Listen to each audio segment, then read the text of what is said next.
A hora é agora. Reflexões, planos e ações para estimular o crescimento do Brasil.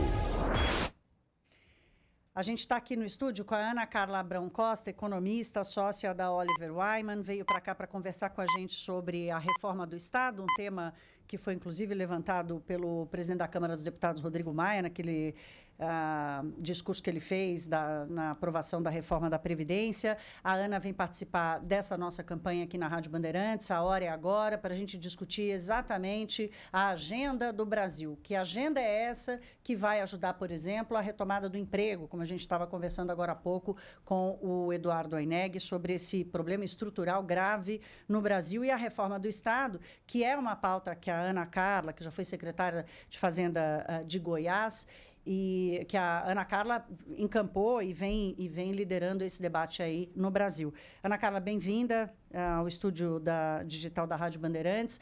Começar pelo início. O que é uma reforma do Estado? Vamos lá. Em primeiro lugar, bom dia a todos, bom dia quem está nos assistindo, quem está nos ouvindo. Esse tema da reforma do Estado, ele começou a aparecer agora mais fortemente, mas como a Thaís falou, eu tenho trabalhado, levantado essa bandeira já há algum tempo. O que é a reforma do Estado? Na verdade, é um tema bastante específico, vinculado à gestão de pessoas no setor público. Ou seja, é uma reforma do RH do Estado. Assim como todas as empresas, o setor público tem uma área de RH e tem que resgatar os instrumentos para gerir as pessoas. Afinal de contas, assim, quando a gente olha e compara o setor público e o setor privado, no setor privado, primeiro, não existe estabilidade. Então, as pessoas podem ser demitidas caso elas não trabalhem, caso elas cometam alguma falta grave. E mais do que isso, para que elas sejam promovidas, reconhecidas, isso é feito por mérito. Existe uma avaliação, as pessoas estão sujeitas a uma avaliação e elas são, inclusive, premiadas não só com promoções, progressões na sua carreira, mas com bonificações, tanto com dinheiro quanto reconhecimento. O que a gente precisa resgatar no setor público é justamente isso. Ou seja, essas ferramentas para que a gente possa reconhecer os bons servidores públicos e, obviamente, demitir aquele servidor público que não aparece no emprego, que não faz o seu serviço, que não atende o cidadão da forma correta. E o importante, quando a gente pensa, mas aí o que isso significa? Primeiro, que tem estabilidade. Significa acabar com a estabilidade? Não. A estabilidade existe no mundo todo. A gente pode até discutir a nossa estabilidade, que é mais ampla do que o que a gente observa lá fora. Mas, mesmo mantendo a estabilidade, que é um preceito constitucional, que tem as suas funções, tem as suas razões de ser, e a gente pode falar sobre isso aqui, existe a necessidade da gente mudar esse modelo operacional, que está baseado em promoções e progressões por tempo de serviço, que não pune o servidor que não cumpre o seu papel, até mesmo em casos de corrupção. É muito difícil hoje demitir um servidor público. E não é porque a Constituição diz que não pode demitir, é porque os processos internos, o modelo operacional está muito viciado. E a gente precisa rever esse modelo operacional. Agora, por que é tão difícil enfrentar isso, Ana? Aqui em São Paulo, por exemplo, foi pensado um método, um pagamento de bônus para professores, para tentar melhorar os indicadores dos alunos que estudam na rede pública de ensino. Então, chegou-se à conclusão que seria pago um bônus para os professores, diretores, para os funcionários de uma escola em que os alunos tivessem melhores notas do que no exame anterior. E aí isso se perdeu ao longo do caminho, porque, olha, não é justo, muitas vezes o funcionário recebe um pagamento indevido, ou uma determinada escola está num ambiente mais violento e não necessariamente a culpa pelo não pagamento do bônus é do professor. Enfim, surgiram as mais variadas justificativas e isso não foi adiante. A gente pode usar como argumento a força das corporações para imaginar que isso avance? O que é que acontece que não dá para implementar? Esse é o ponto. Assim, primeiro, dá para implementar. Só que a gente tem uma série de resistências e a primeira coisa que aparece é isso. Não dá para fazer. Porque no setor público isso já foi tentado e não funciona. Então, a primeira barreira que a gente tem que romper é essa história de que não dá, não funciona, já foi tentado. E essa é a primeira discussão, é a primeira coisa que a gente ouve quando a gente vai implantar um sistema de avaliação de desempenho, um sistema de valorização do servidor. Porque eu digo, isso é valorizar o bom servidor. E a primeira coisa que a gente ouve é, não, no setor público isso não funciona, porque tem problemas. Hoje os estados e municípios e a União estão quebrados, então o servidor não tem condições de fazer um bom trabalho. Só que a gente precisa romper essa barreira, porque no mundo inteiro a gente tem modelos que funcionam. Por que só no Brasil o setor público não pode ser avaliado? Por que só no Brasil o bom servidor não pode ser valorizado, né? E o mau servidor perdeu o emprego? E a gente tem que mudar isso. Então, primeiro tem uma questão cultural, sim, aí, fruto de uma história de captura do Estado pelas corporações. Esse é o segundo motivo. As corporações, hoje, elas resistem a isso, sob uma bandeira ou uma ideia de que isso é acabar com a estabilidade, porque aí as pessoas vão ser avaliadas e vão ser demitidas caso elas não desempenhem bem. Mas o que garante que isso não é perseguição política? E, mais uma vez, existem modelos no mundo inteiro que mostram que isso é possível, é só a gente fazer direito. Então, tem uma questão de legislação, e a gente precisa rever uma legislação toda ela infraconstitucional. Ninguém está falando de PEC aqui, eu até brinco, eu falo, a gente já tem PEC demais. Tem a PEC da Previdência, que felizmente avançou e a gente deve concluir até setembro. Tem a PEC da reforma tributária, todo mundo tem a sua PEC de estimação. Mas reforma do Estado não precisa de PEC. Reforma do Estado precisa rever uma miríade de leis, legislações infraconstitucionais e rever os processos internos do setor público. A minha pergunta para a senhora, Ana Clara, é sobre a inclusão de estados e municípios. Quer dizer, foi difícil, e o presidente da Câmara, Rodrigo Maia, disse que se fossem incluídos estados e municípios, a reforma da Previdência não teria passado como passou com muita facilidade pela Câmara. Agora, no Senado, se levanta de novo a questão, e exatamente o governador do estado em que a senhora foi secretária, que é o Ronaldo Caiado, é um dos que pugnam pela inclusão de estados e municípios. A senhora acha que há resistência das elites estaduais e também municipais para querer impedir isso? Zé Paulo, tudo, né, que envolve o setor público, infelizmente, hoje está muito capturado. Então, a inclusão de estados e municípios, que é na reforma da Previdência, que é absolutamente fundamental, porque é importante a gente até colocar uns números aqui. O economista Paulo Tafner calculou hoje o déficit de estados e municípios na Previdência é da ordem de 140 bilhões de reais para o ano de 2019, e crescente. Então, imagina o seguinte, se a gente continuar nessa trajetória de desequilíbrio de estados e municípios sem reforma para eles, os 900 bilhões que a gente está economizando por um lado, a gente vai gastar daqui a pouco. Porque, afinal de contas, estados e municípios vão continuar quebrando, vão agravar a situação fiscal deles, e essa conta vai cair no colo do governo federal. Portanto, o que a gente está poupando por um lado, a gente está gastando por outro. E onde é que está a resistência? A resistência está justamente no poder das corporações, porque a gente tem que lembrar que estados e municípios, quando fala-se em previdência, está se falando em previdência do regime próprio dos servidores públicos. Não tem regime geral em estados e municípios. O que tem é a aposentadoria de servidor público. Então, as corporações são muito fortes, elas são fortes no Congresso Nacional e elas são fortes a nível local. Então, imagina, se tivermos resistência no governo federal para incluir, imagina o que será fazer 27 reformas, Brasil afora, lá na ponta, onde essas corporações estão, principalmente professores, policiais militares, auditores fiscais, procuradores de Estado, município. Ou seja, a gente tem uma resistência que é uma resistência muito forte e, por outro lado, um problema fiscal que vem se agravando de forma acelerada e que vai cair no colo da União se a gente não resolver esse problema agora que o ambiente está criado. Ana, onde entra os programas de concessão e privatização nessa reforma do Estado? Eles devem preceder essas discussões sobre os funcionários ou isso tem que ficar para um segundo momento depois que a casa está arrumada? Isso são vias paralelas. É por isso que eu digo assim, a reforma do Estado é uma coisa muito ampla. A reforma do Estado tem essa bandeira, né, essa agenda que é a reforma do RH.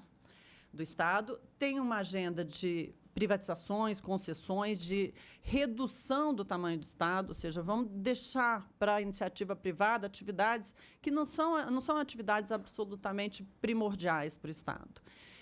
E tem toda uma reforma administrativa, qual o número de secretarias, número de ministérios, a gente precisa de todas essas carreiras, precisa de toda essa, né, estrutura gigantesca que hoje consome quase 40% do PIB.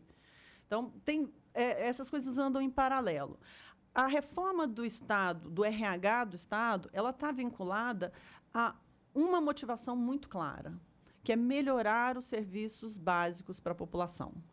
Educação, saúde, segurança pública, a burocracia, que todos nós sofremos diariamente com a burocracia do Estado, tanto as pessoas quanto as empresas.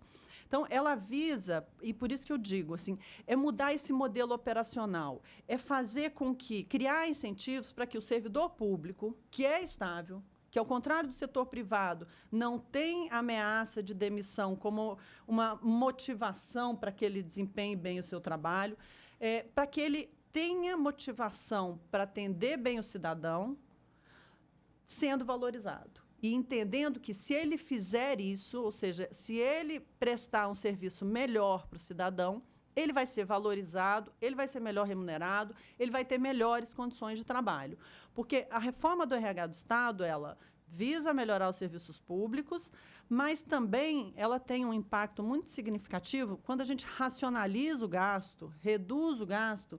Você pode investir em capacitação do servidor público, que é algo que hoje os estados, municípios e a União têm muito pouco espaço para fazer, e você pode investir em condições de trabalho, investir em tecnologia, nós estamos numa situação tão grave que, na verdade, assim, o servidor público, mesmo aquele que quer prestar um bom serviço, ele chega no posto de saúde, ele é médico, não tem remédio para ele administrar. Ele chega, um bom professor, ele chega na escola, a escola está caindo na cabeça dos alunos.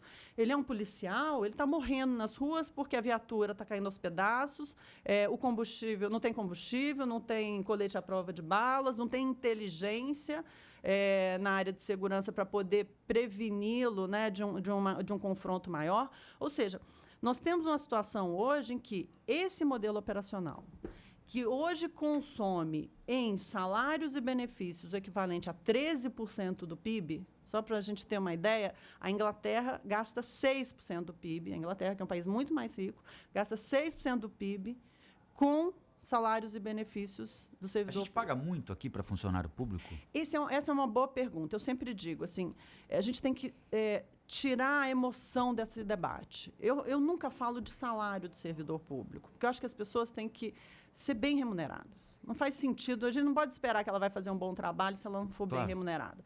O ponto é, quando a gente olha algumas atividades, e existem estudos, o Banco Mundial divulgou um estudo que mostra isso, o setor público, muitas vezes, paga por uma mesma função, quando a gente compara com o setor privado, muito mais. Mas isso não vale para tudo. Por exemplo, professor. Professor, que é a atividade fundamental para o desenvolvimento do nosso país, para a formação das próximas gerações, a gente não pode dizer que professor na rede pública ganha melhor do que na rede privada. Médico, depende do lugar, mas na média também é difícil. O setor público, esse é um outro dado importante. O serviço público no Brasil tem uma concentração de renda, uma desigualdade de renda, que é o dobro da desigualdade de renda do Brasil. Esse é um dado que o Paes e Barros calculou lá atrás. Ou seja, o Brasil é um dos países mais desiguais do mundo. Você tem poucas pessoas que ganham muito e uma base enorme que ganha pouco. No serviço público, isso é 2 vezes mais grave. Você tem uma elite do serviço público que ganha bem, ganha muito, relativamente a uma massa de servidores públicos que não ganha bem.